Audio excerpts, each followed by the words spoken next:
వైపు జమ్మూ కాశ్మీర్ ఎన్నికలు హర్యానా ఎన్నికలు అంటే సరైన ఒక అంశము. కానీ జమ్మూ కాశ్మీర్ ఎన్నికల్లో భారతీయ జనతా పార్టీ ఓడిపోతే రాకపోతే మోడీ చేసినటువంటి కాశ్మీర్కి మేము 90,000 కోట్లు ఇచ్చినాం, 3,000 ఆర్టికల్ రద్దు చేసినాం, ఇంకొకటి ఇవన్నీ చేసినాం, అక్కడ యుద్ధం లేదు, లేకపోతే అక్కడ ఈ వేర్పాటువాదులు లేరు, వాళ్ళు లేరు, ఇవన్నీ ఒక అంటే కట్టుకథలుగా చెప్పేటువంటి ఒక ప్రయత్నం సాగుతుంది. దాన్ని ఎట్లా అర్థం చేసుకోవచ్చు? ఇప్పుడు జమ్మూ కాశ్మీర్లో కావాలని బీజేపీ మీద బురజల్లడానికి ఇండిక్ కూటమి ఏదైతే ఉందో ఇండి కూటమి ఏదైతే ఉందో ఆ కూటమి ఎప్పటి నుంచో ప్రయత్నిస్తూనే ఉంది. దాని వెనకాల ఎవరెవరు ఉన్నారో మనకు తెలిసిందే. ఢిల్లీ ముఖ్యమంత్రి అరవింద్ కేజ్రీవాల్, ఇప్పుడున్న ముఖ్యమంత్రి అతిషి మర్లేనా, వీళ్ళందరూ ఏం ఆశిస్తున్నారో మనకు తెలిసిందే. అది ఒమర్ అబ్దుల్లా కానీ ఇంకోళ్ళు కానీ రాహుల్ గాంధీ కానీ ఏం ఆశిస్తున్నారో తెలిసిన విషయం. ప్రజలు మాత్రం మేము స్వేచ్ఛ స్వాతంత్రాలతో ఉన్నాము అన్న ఒక భావాన్ని వాళ్ళు వ్యక్తపరుస్తున్నారు. కాబట్టి ఈరోజు అక్కడ హైయెస్ట్ పర్సంటేజ్ ఆఫ్ పోలింగ్ జరిగింది. ఆ విషయంలో ఎక్కడ సందేహం లేదు. ప్రజలు ప్రజాస్వామ్య వాతావరణంలో బతకాలని కోరుకుంటున్నారనేది స్పష్టమైపోయింది. అంతవరకు భారతీయ జనతా పార్టీ విజయం సాధించారు. ఇక భారతీయ జనతా పార్టీ అక్కడ ఓడిపోతోంది అని ఎవరైతే మాట్లాడుతున్నారో వాళ్ళు ఈ విషయం చెప్పట్లేదు. భారతీయ జనతా పార్టీ కేవలం 45% సీట్లలోనే పోటీ చేస్తోంది. జమ్మూ కాశ్మీర్లో ఈరోజు ఉన్న మొత్తం సీట్లలో కేవలం 45% to 50% సీట్లలోనే పోటీ చేస్తోంది.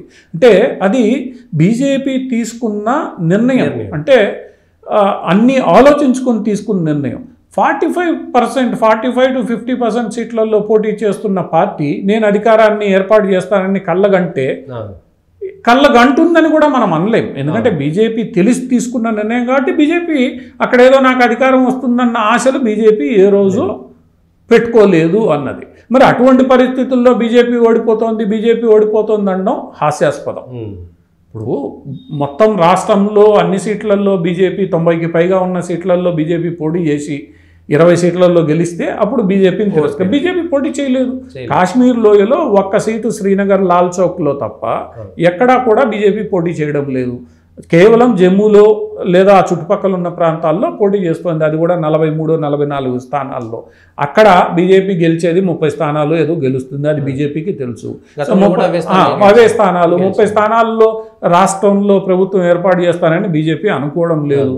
మరి వీళ్ళందరూ చెప్తున్నది కట్టుకదని ఈ ఫండమెంటల్గా విషయాన్ని అర్థం చేసుకున్న వాళ్ళు ఎవరికైనా అర్థమైపోతారు. ఇక్కడ ఇంకొక ప్రయత్నం ఏం జరుగుతోందంటే నేషనల్ కాన్ఫరెన్స్ కాంగ్రెసు ఈరోజు అధికారంలోకి వస్తోందని చెప్పే ప్రయత్నం చేస్తున్నారు. మంచిదే, మీరు చెప్పారు. కానీ మీరే మళ్ళీ ఏమంటున్నారు? హంగ్ అసెంబ్లీ ఏర్పడే ఉంది. అన్ని సర్వేలు కూడా హంగ్ అసెంబ్లీ ఎందుకు పోతుంది? జమ్మూలో బీజేపీకి మీరు 30 సీట్లు ఇచ్చినప్పుడు కాంగ్రెస్ గెలిచేది జమ్మూలో అయినప్పుడు అంటే కాంగ్రెస్ ఓడిపోతుందనే కదా. ఒకవైపు ఈ సర్వేలన్నీ 30-35 సీట్లు బీజేపీ తెచ్చుకుంటుందంటే కాంగ్రెస్కి ఎక్కడ వస్తాయి? నేషనల్ కాన్ఫరెన్స్ పోటీ చేసిందే 45 సీట్లు. జమ్మూలో పెద్ద పోటీ చేయలేదు, కాంగ్రెస్ అలయన్స్లో ఉంది. మరి 45లో నేషనల్ కాన్ఫరెన్స్కి 20 వస్తే నేషనల్ కాన్ఫరెన్స్కి ప్రభుత్వం ఏర్పాటు చేసే అధికారం ఎక్కడొస్తుంది? రాదు. సో ఇక్కడ ఏ లెక్క తీసుకున్నా కూడా ప్రతి పార్టీ నేను సొంతంగా అధికారంలోకి వస్తానన్న భ్రమల్లో జమ్మూ కాశ్మీర్లో లేదు. ఆ భ్రమలు ఎవరు కల్పిస్తున్నారు? ఢిల్లీలో కూర్చున్న కొంతమంది పెద్దలు, వాళ్ళు వార్తాపత్రికల మాధ్యమంతో, టెలివిజన్ ఛానళ్ళ మాధ్యమంతో ఈ భ్రమలు కల్పించి, ఎందుకంటే ప్రజల్ని మభ్యపెట్టాడు. ఆడు బీజేపీ గెలవట్లేదు, వాళ్ళకి మద్దతు లేదు కాబట్టి గెలవట్లేదు. అరే బీజేపీ పోటీనే చేయనప్పుడు మద్దతు ఇవ్వకపోవడం అనేది వేరే విషయం. సో ఇది ఒక రకంగా ప్రజల్ని వీళ్ళు భ్రమలో ఉంచే ప్రయత్నం చేస్తున్నారు. తప్పుడు సమాచారం, వ్యతిరేకతని, తప్పుడు సమాచారాన్ని ఇచ్చే ప్రయత్నం చేస్తున్నారు. అదేం పెద్ద అక్కడ ఇది కానీ ప్రజలకి తెలియకపోని పరిస్థితి ఉండదు. రేపు నేషనల్ కాన్ఫరెన్స్ కాంగ్రెస్ కూడా అక్కడ మెజార్టీ రాదు. అసలు ఈ ఎన్నికల ద్వారా దేశ ప్రజలకు ఒక ప్రశ్న కూడా ఉత్పన్నమవుతుంది. అంటే ముస్లిం జనాభా ఎక్కువ ఉన్న చోట ఈ ప్రజాస్వామ్యము లేదంటే లౌకికవాదము ఇవన్నీ నడవవు అనేటువంటిది మరొకసారి జమ్మూ కాశ్మీర్ ఎన్నికలతో రుజువైనట్టే కదా. ఇక్కడ ఆ ప్రశ్న ఉండదు. కాకపోతే కాశ్మీర్ లోయలోని ప్రజలు ఈ ఇద్దరు కుటుంబ పార్టీలని ఎంతవరకు మద్దతు ఇచ్చారు, ఆదరించారు అన్నది రేపు తేలిపోతుంది. ఒకవేళ వాళ్ళకి తక్కువ సీట్లు వస్తే వాళ్ళకే ఆదరించరు. ఈరోజు అన్ని సర్వేలు కూడా వాళ్ళకి తక్కువ వస్తున్నాయని చెప్పి, ఒక ఆయనకి 20, ఒక ఆయనకి 15 ఇస్తున్నాయి. వాళ్ళకి తక్కువ వస్తున్నాయనే అర్థం. వాళ్ళు కూడా స్వతంత్రంగా ఇప్పుడు ప్రభుత్వాన్ని ఏర్పాటు చేసే పరిస్థితి ఉండదు. వీళ్ళల్లో ఒకవేళ ఒమర్ అబ్దుల్లాకి 20 వస్తే బీజేపీతో జతకట్టాల్సిందే. 30 వచ్చేది ఇక్కడ మీరు బీజేపీకి. పీడీపీకి 15-20 సీట్లు వస్తే బీజేపీతో, లేదు ఇండిపెండెంట్లకి అన్ని సీట్లు వస్తే బీజేపీతో జతకట్టాలి. సో టోటల్గా కాంగ్రెస్ అక్కడ పిక్చర్లో లేకుండా పోతుంది. ఆల్రెడీ 5 నామినేటెడ్ ఎమ్మెల్యేలు ఉన్నారు, పిక్చర్లో లేకుండా పోతుంది. ఇది మొత్తం ఏంటంటే ప్రజలకి, సామాన్య ప్రజలని భ్రమలో పెట్టే అంశం తప్ప ఇంకోటి లేదు. ఇప్పుడు హర్యానా విషయం తీసుకుందాం. హర్యానాలో బీజేపీ ఓడిపోతుంది అన్నది సర్వేలు చెప్తున్నాయి. సరే, యాక్చువల్గా ఏం జరుగుతుంది అన్నది రేపు భవిష్యత్తులో 8వ తారీఖు తేలిపోతుంది. కానీ హర్యానాలో కూడా అంత వ్యతిరేకత ఉందా? వీళ్ళందరూ బీజేపీ సొంత మెజారిటీ కాదు, జేజేపీతో కలిసి చేసింది అంత. ఈరోజు జేజేపీ ఇండిపెండెంట్గా ఉంది. జాట్ల ఓట్లను, జాట్లలో ఉన్న వ్యతిరేకతను క్యాచ్ చేసుకోవడానికి జేజేపీ, ఇది ఒక రకంగా బీజేపీ వ్యూహం అని చెప్పొచ్చా?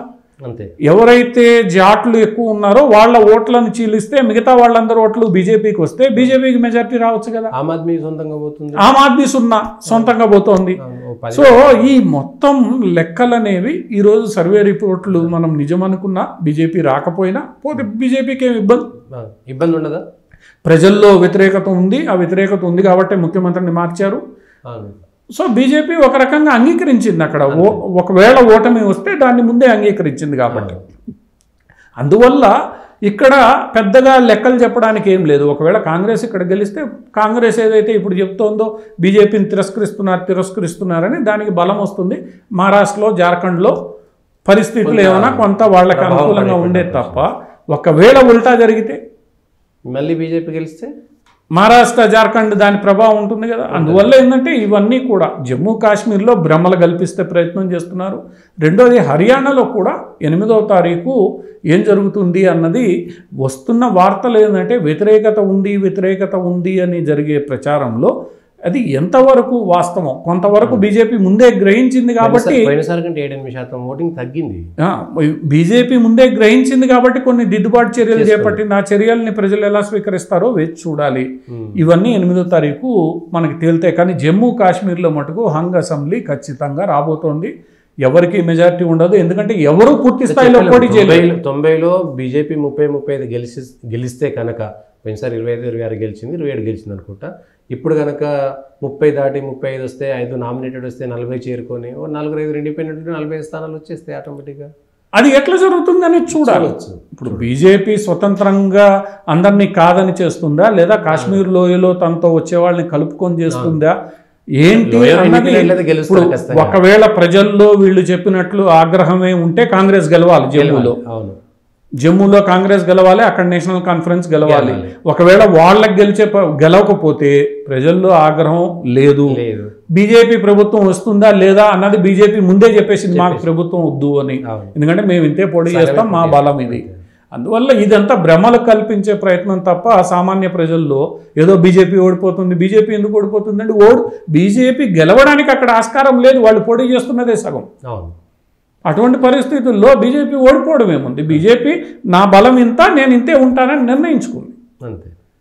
ఈ భ్రమలు, అపోహలు ఏవైనా 8వ తారీఖు తెలిపోతాయి.